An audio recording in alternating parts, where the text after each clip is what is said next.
আসামলজি চেনেলটোলৈ আপোনালোক সকলোকে স্বাগতম জনাইছোঁ। আজিৰ ভিডিঅ'টোত 2025 বৰ্ষৰ লগত জড়িত কেইটামান গুৰুত্বপূৰ্ণ প্ৰশ্ন উত্তৰ উল্লেখ কৰা হ'ল।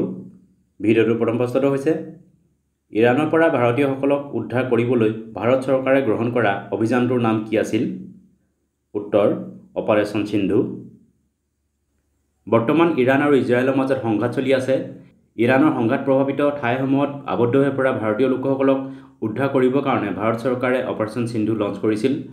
এই অপাৰেশ্যন সিন্ধুৰ অধীনত ভাৰত চৰকাৰে বহুতো ভাৰতীয় লোকক ইৰাণৰ সংঘাতপূৰ্ণ ঠাইসমূহৰ পৰা ভাৰতলৈ ঘূৰাই আনিবলৈ সক্ষম হয়। ইৰাণৰ ৰাজধানী হৈছে তেহৰান। ইৰাণৰ বৰ্তমানৰ সুপ্ৰিম লিডাৰ হৈছে আলী খামেনেই আৰু প্ৰেছিডেণ্ট হৈছে মাছুদ পেজেছকিয়ান।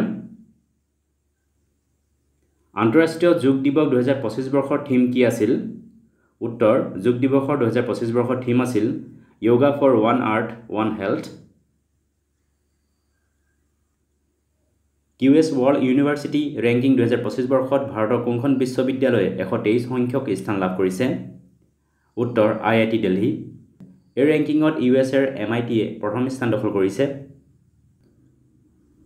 ITF মহিলা টেনিছ টুৰ্ণামেণ্ট 2025 বৰ্ষৰ যুগল খিতাপৰ বিজয়ী কোন? উত্তৰ অংকিতা ৰেনা আৰু এলিছ ৰবে। ITFৰ ফুল ফৰ্ম হ'ল ইণ্টাৰনেশ্যনেল টেনিছ ফেডাৰেশ্যন। ITF মহিলা টেনিছ টুৰ্ণামেণ্ট অনুষ্ঠিত কৰা হৈছিলে পৰ্তুগালত। গ্লোবেল গুড ফাণ্ড সন্মিলন 2025 বৰ্ষত কোন ঠাইত অনুষ্ঠিত কৰা হৈছিল? উত্তৰ নাইৰোবিত। ট্ৰু প্ৰমিছ 3 অপাৰেশ্যন কোনখন দেশৰ লগত জড়িত? উত্তৰ ইৰাণ। এই ট্ৰু প্ৰমিছ 3 অপাৰেশ্যনৰ অধীনত ইৰাণে ইজৰাইলৰ ওপৰত মিছাইলেৰে ষ্ট্ৰাইক কৰিছিল। 2025 বৰ্ষত 12 সংখ্যক ৱৰ্ল্ড গভৰ্ণমেণ্ট ছামিট অৰ্থাৎ বিশ্ব চৰকাৰ সন্মিলন কোন ঠাইত অনুষ্ঠিত কৰা হৈছিল? উত্তৰ ডুবাইত। ৱৰ্ল্ড গভৰ্ণমেণ্ট ছামিট 2025 বৰ্ষৰ থিম আছিল শ্বেপিং ফিউচাৰ গভৰ্ণমেণ্ট। বিশ্ব ৰক্তদাতা দিৱস কোন তাৰিখে পালন কৰা হয়? উত্তৰ 14 জুনত। 2025 বৰ্ষৰ বিশ্ব ৰক্তদাতা দিৱসৰ থিম আছিল give blood give hope together we save lives. 2025 বৰ্ষৰ G7 সন্মিলনত অংশগ্ৰহণ কৰাৰ পাছত প্ৰধানমন্ত্ৰী নৰেন্দ্ৰ মোদীয়ে ভ্ৰমণ কৰা দেশখন কি আছিল? উত্তৰ ক্ৰ'ৱেছিয়া। ক্ৰ'ৱেছিয়াৰ ৰাজধানী হ'ল জাগ্ৰেব আৰু ক্ৰ'ৱেছিয়াৰ বৰ্তমানৰ প্ৰেছিডেণ্ট হৈছে জোৰান মিলানোভিক। G7 সন্মিলন 2025 বৰ্ষত যোৱা 16-17 জুনত কেনাডাত অনুষ্ঠিত কৰা হৈছিলে। G7ৰ সদস্য ৰাষ্ট্ৰসমূহ হ'ল Canada, France, Germany, Italy, Japan, UK আৰু US। ভাৰতক এই G7 ছামিটলৈ অতিথি ৰাষ্ট্ৰ হিচাপে নিমন্ত্ৰণ জনাইছিল। জেটমৰ সুৰংগই কোন দুখন ঠাইক সংযোগ কৰিছে?